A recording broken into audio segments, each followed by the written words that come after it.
Hi hello friends, എല്ലാ കൂട്ടുകാർക്കും പുതിയൊരു റിവ്യൂയിലേക്ക് സ്വാഗതം.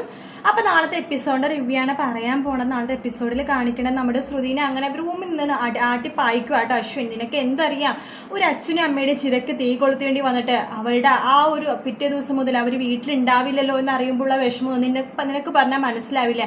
എല്ലാവർക്കും ഇത് കേൾക്കുമ്പോൾ സഹതാപം മാത്രമായിരിക്കും, പക്ഷെ അത് അനുഭവിച്ചവർക്കേ മനസ്സിലാവുള്ളൂ എന്നൊക്കെ പറഞ്ഞിട്ട് നമ്മുടെ ശ്രുതിനെ അവിടെ ആട്ടി പായിക്കുവാണ്.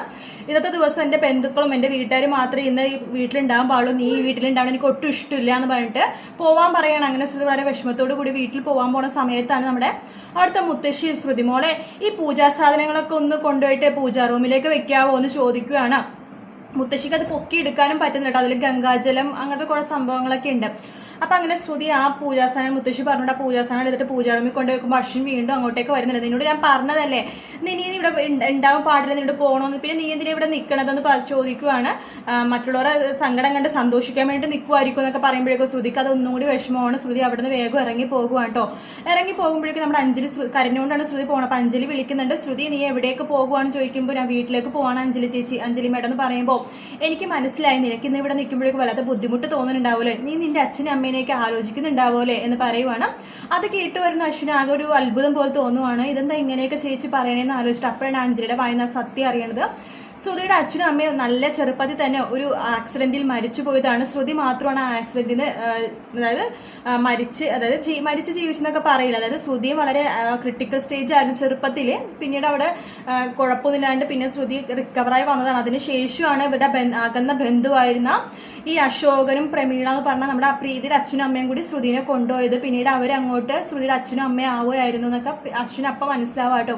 അത് കേൾക്കണ അശ്വിന് വല്ലാത്ത കുറ്റബോധം തോന്നുവാണ്. ഈശ്വരനെ ഇവളോട് എന്തുമാത്രം മര്യാദ ഇല്ലാതെയൊക്കെയാണ് സംസാരിച്ചത്, എനിക്ക് അവളോട് സോറി പറയണം, ആദ്യമായിട്ട് എൻ്റെ ജീവിതത്തിൽ സോറി പറയാൻ പോണത് ഇവളോട് തന്നെ ആവട്ടെ, അത്രമാത്രം ഞാൻ അവളെ വേദനിപ്പിച്ചു എന്നൊക്കെ പറഞ്ഞിട്ട് നമ്മുടെ അശ്വിൻ ശ്രുതിയുടെ പുറകെയിൽ ഇങ്ങനെ പോകുവാട്ടോ. പക്ഷെ ശ്രുതിനെ കാണുന്നില്ല. പെട്ടെന്ന് നോക്കുമ്പോൾ ശ്രുതി വീടിന്റെ പുറത്ത് നിൽക്കുന്നത് കാണും, കരഞ്ഞുകൊണ്ട് നിൽക്കുന്നത് കാണുമ്പോഴേക്കും അശ്വിൻ ശ്രുതി എന്ന് വിളിച്ചിട്ട് ഓടി പോകുവാണ്. പക്ഷെ ശ്രുതിനെ അപ്പോഴും അവിടെ കാണുന്നില്ല കേട്ടോ. പക്ഷെ അവളെ കാണാൻ പറ്റില്ലല്ലോ. എന്ത് വന്നാലും അവളെ ഇന്ന് കണ്ടേ പറ്റൂ, അവളോട് സോറി പറഞ്ഞേ പറ്റൂ. അവളുടെ കാര്യങ്ങളൊന്നും മനസ്സിലാക്കാണ്ട് അവൾ ഒരുപാട് വേദനിപ്പിച്ചില്ല, എല്ലാത്തിനും എനിക്ക് സോറിയും മാപ്പും പറയണം എന്നൊക്കെ പറഞ്ഞിട്ട് അശ്വിൻ ശ്രുതിയുടെ പുറകെയിൽ ഇങ്ങനെ പോകുവാട്ടോ. അതേസമയം വീട്ടിലെത്തുന്ന ശ്രുതിക്കാണെന്നുണ്ടെങ്കിൽ വല്ലാത്തൊരു ഷോക്കാണ്. തൻ്റെ അച്ഛന് ചെറിയൊരു ഹൃദയത്തിലൊരു വേദന ഉണ്ടാവുകയാണ്. അത് മാത്രമല്ല ഡോക്ടർ പറയണ്ട് ഇപ്പോൾ ചെറിയ വേദന മാത്രമാണ്, പക്ഷെ ഇത് ശ്രദ്ധിച്ചില്ലെങ്കിൽ ഭാവിയിൽ ഹാർട്ട് അറ്റാക്ക് വരെ ഉണ്ടാവാൻ ചാൻസ് ഉണ്ടെന്ന് പറയുവാണ്. ഇത് കേൾക്കുന്ന ശ്രുതിക്ക് പൊട്ടിക്കറിയും കേട്ടോ. അച്ഛൻ പറയേണ്ട മോളെ നീ എന്തിനാ വിഷമിക്കണത്, ഒരു കുഴപ്പമില്ലെന്ന് പറഞ്ഞിട്ട് ഇങ്ങനെ ശ്രുതിനെ ഇങ്ങനെ സമാധാനിപ്പിക്കുവാണ്. അപ്പൊ ഈ ശ്യാമിന്റെ പ്രവൃത്തിയിലെല്ലാം തന്നെ നമ്മുടെ ശ്രുതിയുടെ അച്ഛന് വല്ലാത്തൊരു സംശയം തോന്നുന്നുണ്ട്. അമ്മായിക്കാണെങ്കിൽ ഒടുക്ക നിർബന്ധം ഇവർ നാട്ടിലേക്ക് തിരിച്ചു പോകണ മുമ്പ് ശ്യാമിന്റെയും ശ്രുതിയുടെയും വിവാഹ നിശ്ചയം നടത്തി വെക്കണോന്നുള്ളത്. അപ്പൊ അങ്ങനെ ഇടയ്ക്കിടയ്ക്കിന് പറയുമ്പോഴേക്കും ശ്രുതിയുടെ അച്ഛൻ അവസാനം ഗതികെട്ട് പറയുന്നുണ്ട്, നോക്ക് എനിക്ക് ശ്യാമിന് ചെറിയ ഡൗട്ടും കാര്യങ്ങളൊക്കെ ഉണ്ട്, അതുകൊണ്ട് അതൊക്കെ മാറ്റിയിട്ട് മാത്രമേ ഞാൻ ശ്രുതിമോളെ കൈപിടിച്ച് ഏൽപ്പിക്കുകയുള്ളൂ, പ്രീതിമോൾക്ക് ഉണ്ടായ ദുരന്തം ശ്രുതിമോൾക്ക് ഉണ്ടാവാൻ പാടില്ല എന്നൊക്കെ പറയും. അതിനുശേഷം ശ്രുതിയുടെ അച്ഛൻ സമ്മതിക്കൊന്നുമില്ല കേട്ടോ ശ്യാമായിട്ടുള്ള വിവാഹത്തിനൊന്നും. അങ്ങനെ നല്ല നല്ല ഭാഗങ്ങൾ നാളെ കാണുമ്പോൾ ഇത്രയും ഭാഗങ്ങൾ മാത്രമേ നാളെ കാണുള്ളൂ. ഫുൾ പ്രൊമോന്ന് ഇതുവരെയായിട്ടും ഇട്ടിട്ടില്ല, അതുകൊണ്ടിട്ടാണ് ഇത്രയും ഭാഗങ്ങൾ പറഞ്ഞത്.